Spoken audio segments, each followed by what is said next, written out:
Hey everyone, welcome to part 3 of my in-depth review of the new Warhammer 40K 7th Edition Rulebook. Yes. So far we've covered a lot of stuff, pretty much all of the rules, the unit types. Yeah, so now we're getting into some fun stuff. We've already gone through the battlefield terrain. Basically I've decided to go front to back through the entire rulebook. There we go. And now it's called, the section's Preparing a Battle. But it covers a lot of the important things. First of all, it covers like the battlefield roles, the factions, including this obvious here, Imperial Knights. And yeah, they're the new faction to this. And they have restrictions, command benefits and stuff, you know, and then there's the combined arms detachment and the allied detachment they showed you with the core detachments. But I believe in this section they also have, yes, they have two types of armies. There is the normal, which is what they call the battle forged army. You must, organize them into detachments, certain number of troops and HQs and all that stuff. The normal stuff, basically, what we've gotten used to in 40K. But there's also Unbound armies, and they actually say, this is what they say: the Unbound method is the easiest way to organize an army. Simply use whichever units from your collection you want. Besides being a quick way to get your models onto the tabletop, an Unbound method also allows you to try exciting combinations in your army, such as fielding a whole force of tanks or flyers, or even of special characters. So that's crazy, but if you use the Unbound method, then once you choose your Warlord, every model in your army that has the same faction as your Warlord is considered to be part of the primary detachment for all rule purposes. Of course, in an Unbound army, these models are not bound by any detachment restrictions and do not receive command benefits. That makes sense. And I believe they can also not contest anything that's not a troop still cannot contest or cannot score model objectives. So it's fun. Like, it'd be fun if you play an army full of tanks. It'd be fun just to play a kill point game, all full of tanks or all versus monster creatures or something. But it's an interesting scenario. I don't know. I'm probably gonna play some Unbound games just for fun. It gets some creative scenarios, and I like the fact that there's more scenarios in this game, so that for battle reports it'd be fun to check it out and stuff. But we'll see. I'm personally not the most obsessed with Unbound stuff. I think it's gonna break the game, because imagine an army full of Wraith Knights. That'd be pretty scary. Pretty scary. So, now we'll see. Dedicated transports. Pretty much everything else is the same for what... And there's formations as well, because Apocalypse rules are obviously into this book, because the escalation encompassing. There's Warlord Traits, obviously. You can choose one from your codex, or one from the book. Death of the Warlord. If your Warlord is removed as a casualty in the game, any abilities or special rules granted by his Warlord are immediately lost. That makes sense. There are 4 traits now. Yes, there's 4 different command traits that you can take for your Warlord. There's the normal, command, personal, and strategic. There's also tactical. So tactical. Where number 1 is Tactical Genius. While your Warlord is alive, you can discard up to 2 active tactical objectives. Now these are if you want to play with the tactical objective rules. This is specifically a new section, and we'll go over the tactical objective mission special rules later. But while your number 1, if you roll, is Tactical Genius, while your Warlord is alive, you can discard up to 2 active tactical objectives at the end of your turn instead of only 1. Number 2, Master of Interference. When used only, declare your Warlord is using this ability. Your opponent must randomly select one of his active tactical objectives and immediately discard it. Number 3 is Well Prepared. Generate 1 additional tactical objective on your first turn. 4, Forward Planning.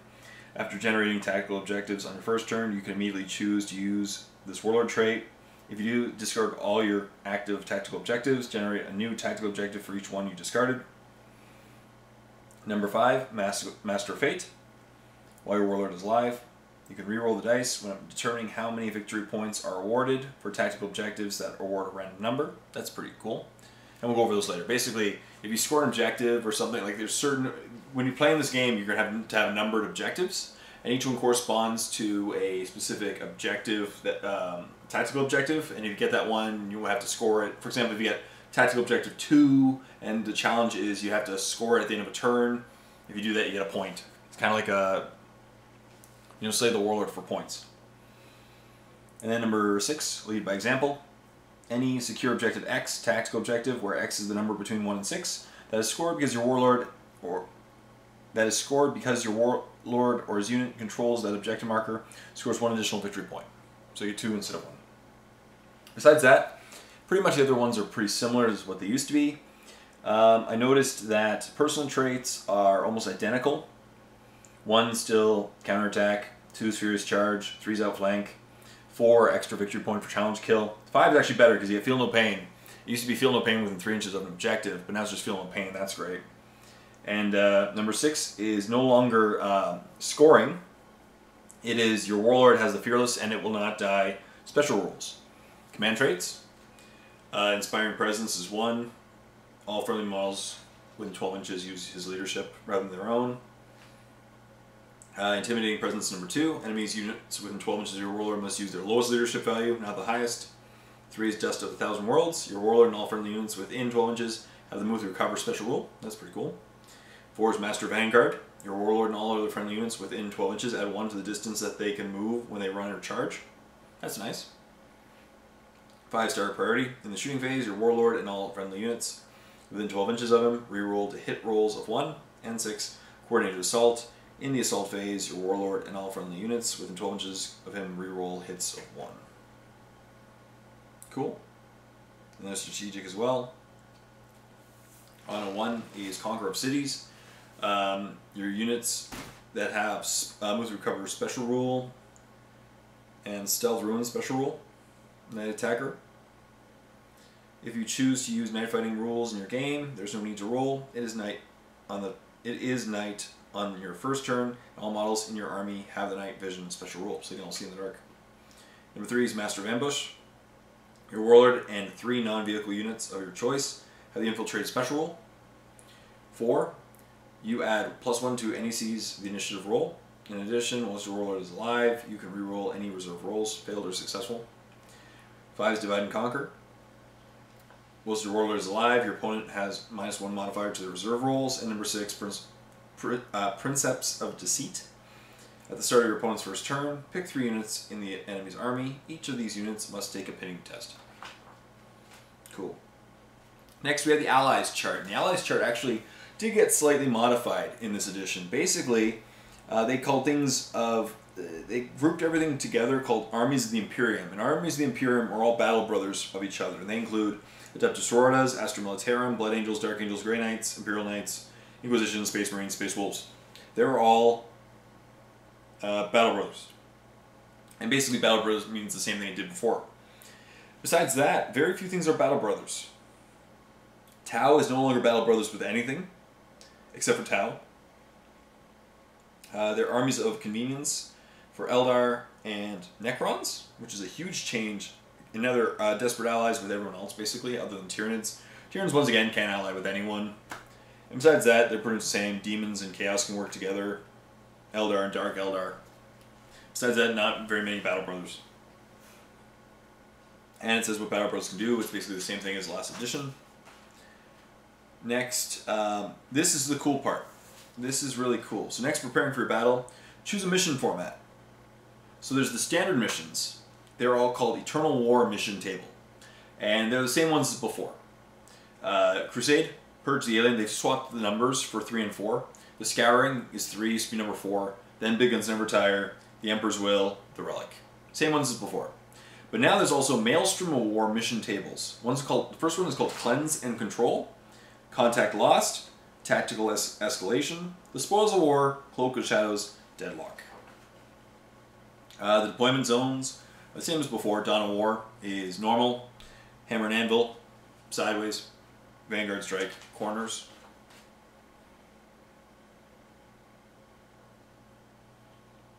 Now there's a specific, once again, as with the previous parts that I was mentioning, Games Workshop now has specific methods and a method to each thing. So now it's the standard deployment method. Number 1, players roll off. Winner of the roll off decides who will deploy first and who will deploy second. Number 2 is the side deploying first must set up all units in the army. 3, then the other side sets up their army. Number 4, player that deploys first can choose to take the first or second turn. Interesting. So you can deploy first but go second. I don't know why you do that. And then you can seize. Game length. Variable game length at the end of game 5. On you roll a d6, 3 plus game continues. Turn 6, 4 plus game continues. Automatically ends turn 7. Same as the other rules as before. Yep. Placing objective markers. Same rules as before. Scoring units. Any unit can be a scoring unit unless it is a swooping monster creature, swooping flying monster creature, zooming flyer, or unit currently embarked in a zooming flyer. As a special rule specifying that it never counts as a scoring unit, it is currently falling back, or is it building a fortification? Wow. I was wrong earlier. That's crazy. That's nuts. If anything is a scoring unit, basically, like a monster's creature is a scoring unit, wow. Anything can score objectives. That's nuts. That blows my brain right there. That's a huge change. Wow. There's mysterious objectives. Same as before. Now we're getting from the cool stuff. Generating tactical objectives. So using tactical objectives. Now this is one of the cool new areas of this rule book. So if a mission that has a tactical objective special rule, you will need 6 objective markers that are individually numbered 1 to 6. So you got to create them. I should make a tutorial for that. Unless instructed otherwise, the players should place all 6 objective markers on the battlefield using the rules for placing objective markers. Standard objective marker rules apply. These objective markers are controlled using the rules for controlling objective markers. Each objective marker may also be a mysterious objective if wanted to. Generating tactical objectives. At the beginning of each of your turns, you will need to generate a number of tactical objectives, i.e. these cards. If you are playing a mission, it will state how many you should generate. Otherwise, you will need to agree on how many to generate each turn. Okay. To generate a tactical objective, roll a d6. This is what I mentioned before. Roll 2 dice. First one, count it. Second one, count it. Put them together. Consult the table opposite and write the result down. Note that unless the mission itself states otherwise, these results are not secret. Both players should be able to know. And there's a giant chart right here. Huge chart of what they could mean. And most of them just mean, you know, here's an example one, like secure objective. If you roll a 1-1, it is secure objective 1. And if you secure objective 1, score 1 victory point if you control objective marker 1 at the end of your turn. And you get a point, and it stays in your point counter for the rest of the game. Achieving tactical objectives, you score victory points. For achieving tactical objectives at the end of your turn, any victory points awarded from tactical objectives are added to your victory points awarded from any other source. At the end of your turn, you must check to see if any of them have been achieved. And then if you achieve a tactical objective at the end of your turn, you must immediately score a victory point for it. You cannot choose to not. And then cool, and discarding once a tactical objective has been achieved, it is discarded. After all tactical objectives that have been achieved are discarded, the player whose turn it is can select one of his remaining tactical objectives, if any, to choose and discard it. This scores no victory points. Discarded tactical objectives cease being active, and you cannot generate or achieve more objectives in the remainder of the game. Okay, so it's just a way of earning extra points. It's cool, because it tells you where specifically on the battlefield, and it's just cool stuff there. And some of them are cool, like score 1 enemy victory unit score 1 victory point if an enemy unit was completely destroyed during the assault phase of your turn. If you completely destroyed 3 or more enemy units during the assault phase of your turn, score d3 victory points instead. Cool stuff. That's just an example. That was number 5-2, Blood and Guts. So these things have cool stuff. So I'll go through the objectives.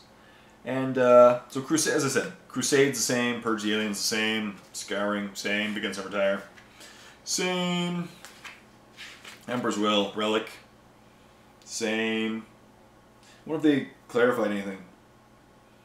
Seizing the relic.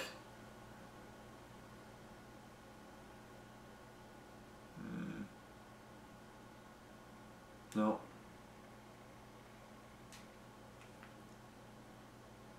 Same thing as before.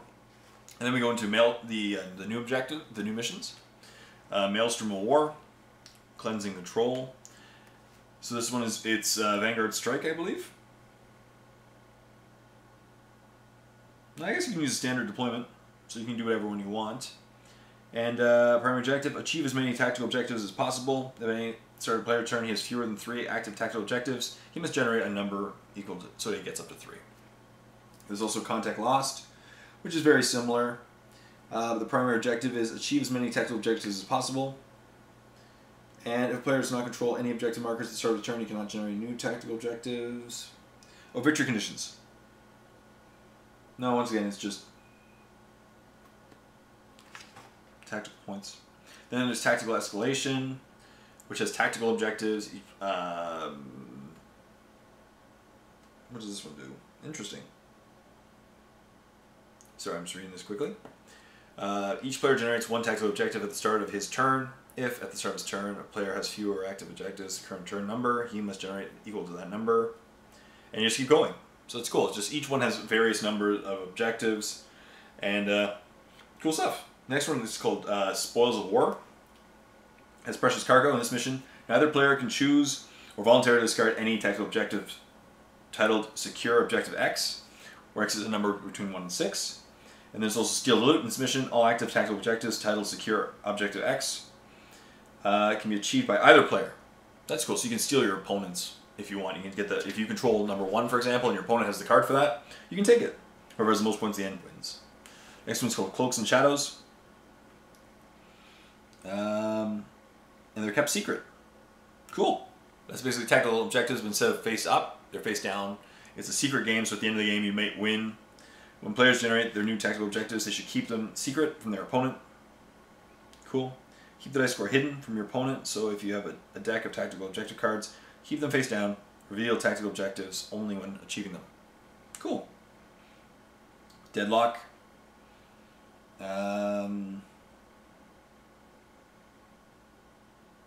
Deadlock is tactical objectives again.